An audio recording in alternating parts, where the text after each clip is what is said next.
The African savanna stretched endlessly under the blazing sun, its golden grasses swaying gently in the dry wind. Birds flitted through the acacia trees, their songs filling the air with life, while herds of antelope grazed in the distance. Among this wild and beautiful expanse roamed Asha, a majestic elephant who commanded respect and admiration from all who knew her. Asha was the matriarch of her herd, a leader not by force but by wisdom. She carried countless seasons' worth of knowledge in her heart, guiding her family across rivers, through storms, and away from danger. Her deep, intelligent eyes held the weight of her responsibilities but also a warmth that set her apart. It was mid-afternoon when the event that would change her life unfolded.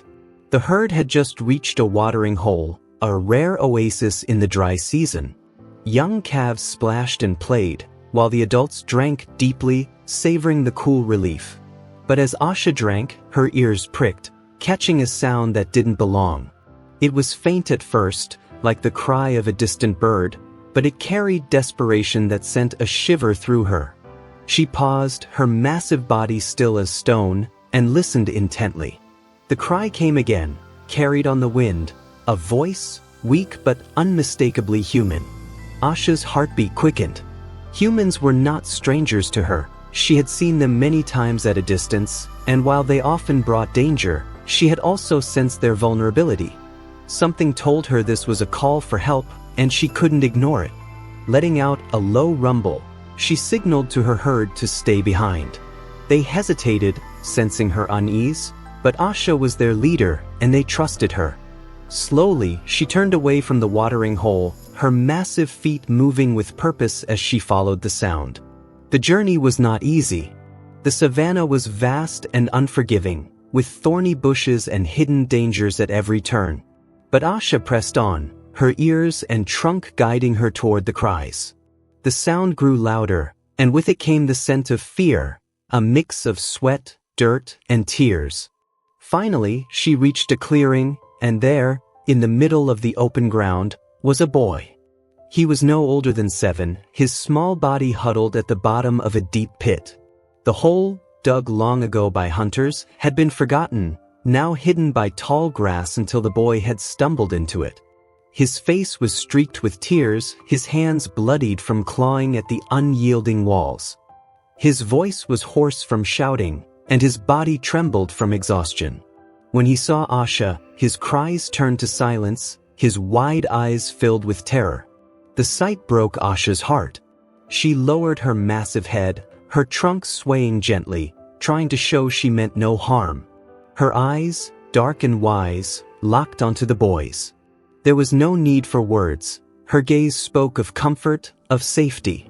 The boy hesitated, his instincts urging him to retreat, but exhaustion and desperation won. Slowly, Asha extended her trunk into the pit, the gesture as delicate as a whisper. The boy flinched but didn't move away. With infinite care, Asha wrapped her trunk around his small waist. Her grip was firm but gentle, and in one smooth motion, she lifted him out of the pit. The boy gasped as he felt solid ground beneath him again. He stumbled to his feet, his legs shaky, and looked up at the towering figure before him.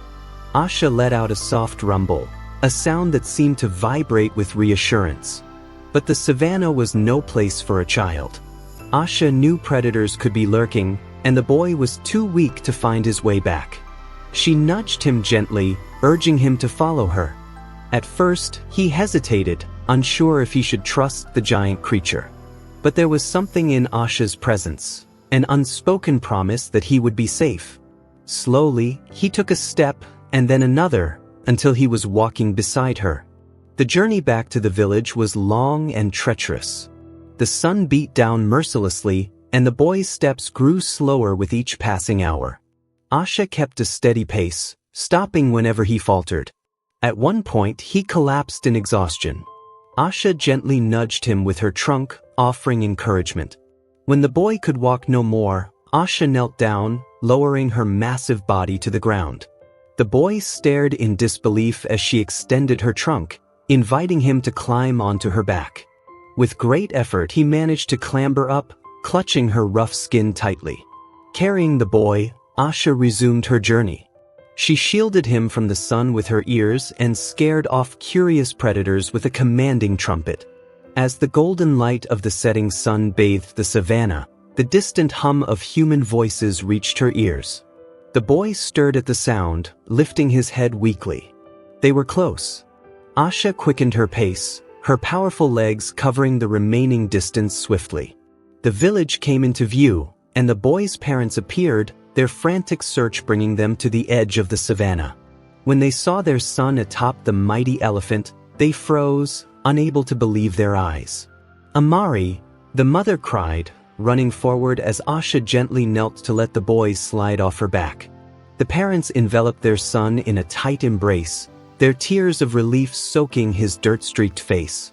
The villagers gathered quickly, murmuring in awe and gratitude.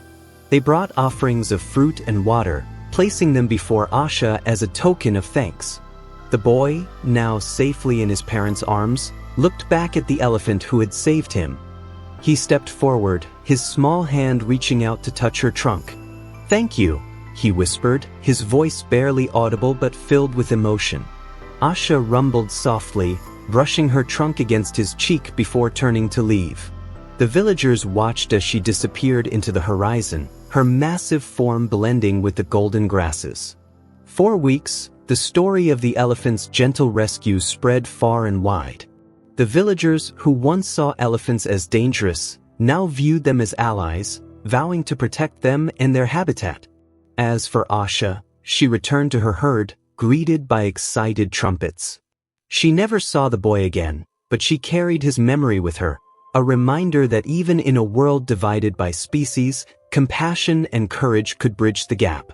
And on quiet nights, under the vast, starry sky, she would rumble softly, as if telling her calves the story of a boy and an elephant who saved each other.